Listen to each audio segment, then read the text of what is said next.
हमारे चैनल को अवश्य सब्सक्राइब करें और नए अपडेट्स सबसे मैं अहमदपुर जफराबाद जौनपुर से बिलोंग करती हूँ और मेरा कुछ ऐसा कंडीशन आया कि मेरा मन तो करता था कि मैं व्लॉग बनाऊँ, जैसे मेकअप, मेरा मेकअप में काफ़ी अच्छा वो है, तो मैं सोचती थी बनाऊँ, लेकिन भगवान भी कहीं न कहीं चाहते थे कि उसके साथ-साथ मैं कुछ और चीज़ों का भी व्लॉग बनाना स्टार्ट करूँ और भगवान ने ऐसा कंडीशन मेरे ऊपर डाला कि मैं बनाने लगी और थोड़ा-सा हेल्प भी मिला लोगों का बहुत, और लोग मेरे से बहुत कनेक्ट हुए क्योंकि जो भी मैं वीडियो बनाती हूँ, जो भी बनाती हूँ, मेरा कोई फेक कंटेंट नहीं रहता है और मैं अधिकतर अपने आप को, लोगों को फ़ील करके वो वीडियो बनाती हूँ कि एक लड़की जब इस तरीके से मजबूर हो जाती है, जिसके साथ, जैसे कि मेरी जो स्टोरी है अगर आप देखोगे तो आपको पता चलेगा।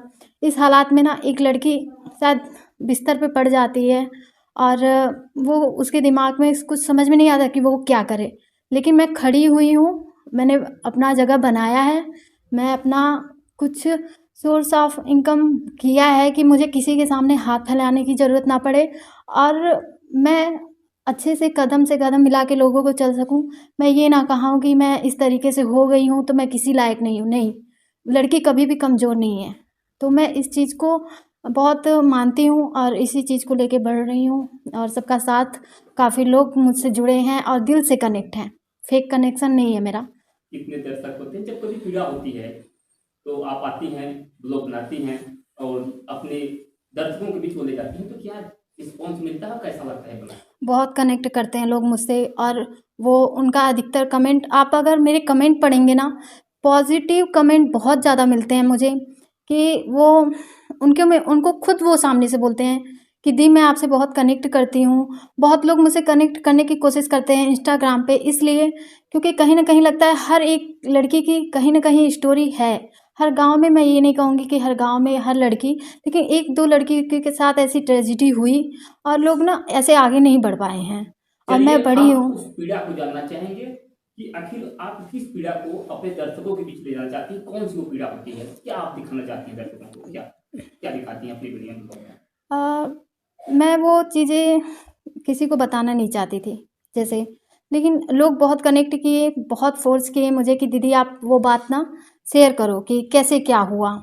तो मैंने शेयर किया कि मेरी शादी हुई और जस्ट 15 महीने बाद मेरे हस्बैंड, फर्स्ट लॉकडाउन लगा था और हम 1 महीना मैं अपने ससुराल थी उनके साथ और वो मुझे छोड़ने के लिए मायके आए थे एंड 17 मई को, मुझे याद है डेट, छोड़ने आए थे और 18 मई को रिटर्न वो जा रहे थे। उनका एक्सीडेंट हुआ बदलापुर में एंड एक्सीडेंट हुआ और उनकी ना बहुत, मतलब कि कह सकते हैं कि कंडीशन जाने वाली नहीं थी, लेकिन कोविड की वजह से और बहुत चीज़ों की वजह से वो 1 हफ़्ते सफ़र किए एंड 25 मई को वो नहीं रहे।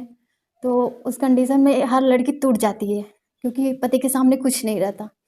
लेकिन मैं खड़ी हुई हूँ, मैंने अपना जगह बनाया है। तो ये सहारा कहाँ से मिलता है? आखिर प्रेरणा कहाँ से मिली है और इतना साहस आखिर जहाँ तक जो औरत होती है, नारी होती है, जब कोई पीड़ा आती है तो टूट जाती है, लेकिन आप साहस बनाए हैं, कुछ यादें हैं जो उस समय की आप उसको सजोए हुए हैं और अपने जो दर्शक हैं, जो आप लोगों के माध्यम से बताती हैं, तो बहुत सराहनीय है आपका ये कदम और सलाम है आप जैसी बेटी को कि आप देश के तमाम उन बेटियों को अपनी प्रेरणा के अनुसार अपने दुख बताती हैं। शायद आपको देखकर बहुत सारी लड़कियां जो हमने हमारे हिंदुस्तान में हैं, जो हमारे कोने-कोने में बसे हमारे दर्शक हैं, वो देखकर आपको ज़रूर सलाम करेंगे क्योंकि आपने एक औरत के जो साहस होता है उसको दर्शाने का प्रयास किया है। तो जी, तो ब्लॉग कब से बनाना शुरू किए आप? मैं नवंबर से ब्लॉग बनाना स्टार्ट की। मेरे हस्बैंड एक्सपायर हुए मई में एंड मैं जून, 1 महीने बाद मैं मायके आ गई और मुझे ये था कि मेरे हस्बैंड थे, मेरा सब कुछ देख रहे थे, मुझे किसी के सामने हाथ फैलाने की ज़रूरत नहीं पड़ी। मैं हमेशा से ऐसी लड़की रही हूँ कि मैं किसी के सामने हाथ नहीं फैलाती थी। मेरे पास थोड़ा भी रहता था, मैं उसमें गुज़ारा करती थी। मेरी मम्मी हैं, मेरे पापा नहीं हैं, तो मैं सोचती हूँ कि मेरी मम्मी कहाँ से मुझे देंगी? तो मैंने कहा कि मैं अपना एक ज़रिया बनाऊँगी, मैं रोने से मुझे कुछ नहीं मिलेगा। तो मैंने कहा कि मैं वीडियो बनाना स्टार्ट करती हूँ, धीरे-धीरे लोग देखना शुरू करेंगे, आज नहीं कल देखेंगे। मैंने हिम्मत नहीं छोड़ी। लोग मेरे से कनेक्ट किए एंड कनेक्ट जितने भी लोग, मैं जल्दी ही सब्सक्राइब करने को नहीं बोलती, क्योंकि मुझे लगता है कि बुलाने से कोई नहीं आता, अगर आप मेरे से कनेक्ट करोगे तो खुद सब्सक्राइब करोगे मुझे। तो ये सोच है मेरी, और मैंने ये उस हालात में भी उठी हूँ, की हूँ और अपना आज बनाई हूँ। मुझे किसी के सामने हाथ फैलाने की ज़रूरत नहीं है, और मेरी मम्मी मेरे पे बहुत कॉन्फिडेंस इस चीज़ को लेके आपके करती हैं। व्यूअर कितने होंगे अभी, कितने जो व्यू मिलता है, सब्सक्राइबर कितने हैं? जैसे देखिए, नया चैनल है अभी फिलहाल? हाँ, फ़िलहाल मेरा नया चैनल है। तो क्या होता है ना यूट्यूब में कि अगर आपकी जिस पर्सनैलिटी को पसंद किया जाता है, आप उसी को लेके चल रहे हो, तो आपके व्यूज़ आते हैं, ठीक है? तो लोगों ने मुझे उस तरीके से पसंद किया है कि जब मैं इस हालात में उठ के खड़ी हुई हूँ, लोगों को अपना जवाब दी हूँ, तो लोग मेरे लाइफ़ के बारे में बहुत जानने में इंटरेस्टेड होते हैं।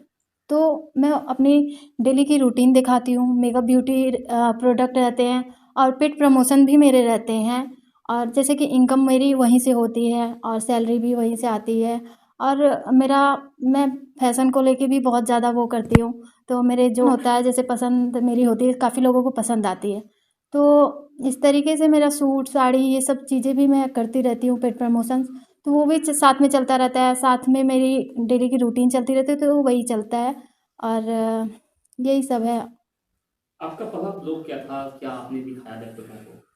मेरा पहला व्लॉग मुझे याद है कि मुझे सिंपैथी के लिए नहीं चाहिए था, मैंने सिंपैथी के लिए वीडियो बनाना नहीं स्टार्ट किया था। तो मैं ना ब्यूटी का आप देखोगे स्टार्टिंग में तो ब्यूटी से रिलेटेड मैं वीडियो बनाती थी। लोग पसंद करते थे, छोटी छोटी चीज़ों को कैसे डिस्क्राइब करते हैं वो बताती थी मैं, कि किस तरीके से यूज़ करिए, क्या प्रोडक्ट अच्छे हैं। जो मैं यूज़ करती थी मुझे पसंद आते थे, तो मैं लोगों को बताती थी, फेक नहीं करती थी मैं। तो वो चीज़ें थी। एंड उसमें लोगों ने कहा कि आप ना अपना इंट्रोडक्शन दो पहले। तो मैंने बोला ठीक है, तो मैंने बेसिक सी चीज़ें अपनी बताई थी कि देखो मेरा नाम ये है, मैं यहाँ से बिलोंग करती हूँ और मेरे साथ ये ट्रेजिडी हो गई। तो मुझे लगता है कि मुझे अपने पैरों पे खड़ा होना चाहिए, क्योंकि मैं किसी के सामने हाथ नहीं फैलाना चाहती, जैसे कि मैं अभी बताई आपको। तो लोग मेरी लाइफ के बारे में, जर्नी के बारे में जानने में इंटरेस्टेड हुए, और लोग जुड़े मुझसे।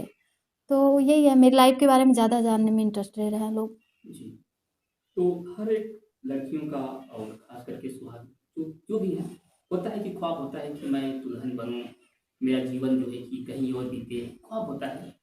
लेकिन बहुत सारे लोगों का मैंने देखा है जीवन जो है कि कभी कभी बीच में ही साथ छूट जाता है। उन सब के लिए क्या प्रेरणा देंगी आप कि कभी साहस न छोड़ें और यह वो अडिग रहें? क्या कहना चाहेंगे उनके लिए? मैं ये कहना चाहूँगी कि अगर देखिए, सपने तो मैंने भी देखे, और मैंने कभी सोचा नहीं था मेरे साथ ऐसा हो जाएगा, लेकिन हो गया। तो जैसे जैसे होता जाता है एक्सपीरियंस, इंसान को होता जाता है, उसमें ढलता जाता है इंसान। मेरे साथ हुआ, मैंने कभी नहीं सोचा था कि मैं अपने हस्बैंड का साथ ऐसे छोड़ूंगी, और ऐसे छूट गया। फिर उसके बाद मुझे समझ में नहीं आया मैं क्या करूं। फिर मैं यूट्यूब पे आई, बहुत अच्छे से मुझे करना नहीं आता था चीज़ें, मैं नेट पे सीखती गई, उसके बाद मैं करती गई। अब मैं यूट्यूब पे बोलने से, अच्छे से बोलने का दम रखती हूँ, लोगों से कनेक्ट करने का दम रखती हूँ, और लोग तारीफ़ करते हैं कमेंट बॉक्स में, तो बहुत अच्छा लगता है। तो मैं यही कहना चाहूँगी, स्थिति, हालात या चाहे कुछ भी है, कभी भी ना उम्मीद मत छोड़ो कि नहीं हो सकता। अगर आप उम्मीद रखे हो ना, तो आपका रास्ता खुद बनता जाएगा। अगर मैं वहाँ पे छोड़ दी होती कि चलो ऐसा हो गया, अब मुझे जीना ही नहीं है, तो शायद मैं यहाँ पे इंटरव्यू नहीं देती रहती। तो मैं यही कहूँगी हर लड़की से कि अगर आपके साथ ऐसा हो जाता है ना, तो आप अपने पैरों पे खड़ा होने की कोशिश करो। कोई भी फील्ड खराब नहीं होता। ज़रूरी नहीं है कि आप पढ़े ही रहो, पढ़े मतलब कि एमए बीए किए रहो, या फिर हाई डिग्री लेके आप चलो, ठीक है? आप छोटी से छोटी, बड़ी से बड़ी चीज़ जगहों पे ना अपना जगह बना सकते हो। तो वो लोग, कई लोगों की सोच होती है कि ये चीज़, जैसे यूट्यूब को भी कई लोग सही नहीं मानते, पार्लर सही नहीं मानते लड़कियों का, और बहुत सी उनको लगता है कि एक धारणा बन गई कि पढ़ाई सही है, पढ़ाई सही है, पढ़ाई सही है। नहीं, कोई काम बुरा नहीं होता। आपको आपका भी विरोध हुआ होगा कहीं, घर परिवार कहीं से विरोध हुआ था कि आप यूट्यूब मत बनाओ, ऐसा कुछ मना किए थे लोग? हाँ, 1-2 लोग थे। लोग अभी भी हैं, कुछ लोग कहते हैं कि पढ़ाई पे ध्यान दो, यूट्यूब में क्या है? मैं कहती हूँ ठीक है, क्योंकि मैं सोचती हूँ, मैं जवाब देना ज़रूरी नहीं समझती। मैं सोचती हूँ एक दिन मेरा जो काम मैं कर रही हूँ वो उनको जवाब देगा। जब मैं उससे कुछ हासिल करूँगी, अपने घर के सामने खड़ा करूँगी, चाहे गाड़ी हुआ, चाहे मेरे जो ड्रीम्स हैं मेरे पूरे होंगे ना, तो लगेगा हाँ, इसने कुछ किया है, ठीक है? तो मुझे नहीं ज़रूरत पड़ती। ऐसे लोग को कब तक आप सफाई देंगे? 1000 लोग खड़े होंगे, 1000 लोग। जो लोग बढ़ते हैं कहीं न कहीं कुछ लोग पैर खींचने की भी कोशिश करते हो तो जग जाहिर है। आपकी जो पहली सोच थी जब आप जो है कि बचपन में या जो हर किसी का सोच होता है या तो जब सोचने की उम्र होती है, तो क्या सोची थी कि जो है कि मैं किस दिशा में जाऊँगी, मैं क्या बनूँगी? कुछ आप डिसाइड की थी शुरुआत में? मैं सिंपल जी, सी नॉर्मल सी लाइफ में जॉब का नहीं सोची थी कभी भी। जी, मैंने सोचा था कि मेरी शादी होगी, मैं एक अच्छी हाउसवाइफ़ जी, और मैंने टीचर का भी सोचा था कि चलो मैं टीचर ट्राई करूँगी ना। जी, मेरे पढ़ाई में सच बताऊँ तो इतना वो नहीं है, मेरा मेरा मन नहीं लगता। ऐसा नहीं है मैं पढ़ने में बहुत अच्छी हूँ, लेकिन मेरा मन नहीं लगता, तो मैं उस चीज़ों में हाथ नहीं डालती। मुझे लगता है कि वहाँ ट्राई करो जहाँ पे आपका कुछ बनने का रहे। वहाँ पे ट्राई करो कि मतलब पढ़ाई में मन नहीं लग रहा है, पढ़ाई के पीछे भाग रहे हो और जहाँ मन लग रहा है वहाँ कोई जाने नहीं दे रहा है। तो ये होता है ना, इस इन दोनों हालात में ये होता है कि ना हम इधर के होते हैं ना उधर के होते हैं। तो इससे अच्छा है लोगों को इग्नोर करके वहाँ जाओ जहाँ तुम्हारा मन लग रहा है। उसमें जाओगे तो दिन दुगना रात चौगुना बढ़ोतरी होगी और मुझे बहुत बिलीव है कि मैं इसमें कुछ कर जाऊँगी और मुझे पक्का है, पता है कि एक टाइम आएगा कि मैं रहूँगी यहाँ।